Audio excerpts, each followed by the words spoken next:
ሳይሆን ኤፍሬም ሄርሜላ ከረሚላን አፍቅሯት እንደሆነ ከመኖሪያ ቤቷ አልወጣም ብሎ ቡዜ አንተ ወራዳ አዋረርከን በማለት የስድብ ውርጅብኝ አዋረደችሉ። ምክንያቱም ሄርሜላ ተናዳ እኔ ስወጣ የሆኑ ሰዎች እኔ ሊያፈኑኝ ነበር በማለት በውሸት ማጭበርበሩ ቢሰማም ግን እኛ ሄንን መቼ እናምናለን? አጭበርባሪዎቹስ እንዴት ለቀቁ? ሄርሜላ ደግሞ ሲጀመር ላንተ ጥፊ አታጣልህም ስል እኔም ከዚሁ እነግርሃለሁኝ። ጉድ ነው። ምክንያቱም ባለፈው አብርሃም የወንድምን እርሻ ምናምን ብሎ እንትን ስላለው ያንን ነገር ለመበቀል ነው እርግጠኛ ሆኜ ስነግራችሁ ማለት ነው።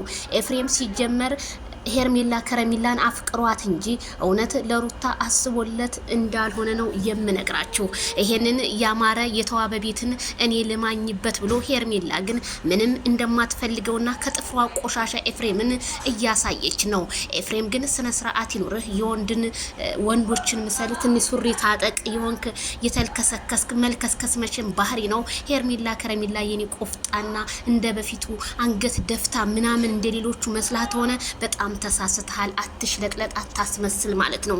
ማይክል ጃክሰን ይሄን ቪዲዮ ሲያይ ምን ተሰማው ነው የምለው። ወደ ራሱ ተመልሶ መቼም ሲያዩ ይናደዳል ብዬ ነው የማምነው። ይችን የመሰለችን ቆንጆ ሸበላ ፍልቅልቅን ሄርሜላ ከረሚላን በእጁ ራሱ ኤፍሬም መንካቱ ይሄ ራሱ አንድ ቅሌት ነው። ቡዜ ምን አለ በጥፊ ብትወለውዩ። ይሄ አስመሳይ፣ ይሄ ሴታ ሴት እንዴ ቤቷ ድረስ ትሄዳለህ እንዴ? አልወጣም የበላው ይመለስና ማትወጣው ለምንድን ነው? ምን ልታረግ ልትገባ?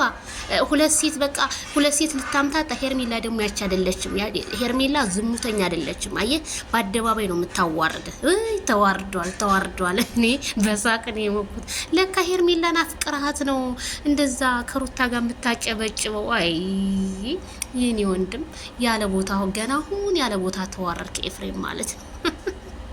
በጣም ነው የሚገርመው። እኔ እኮ ኤፍሬም ነግቶት ነው ለካ አፍቅሪያት ነው ባንዲት ነው ቡዚ ያራ አፍቅሯት እኮ ነው ወንድምሽ። ይሄ ሽልጥልጥ ተዋረደ ዛሬ። ጉድ እኮ ነው ጭራሽ ረብሻ አልወጣም። አረ ሄርሜላ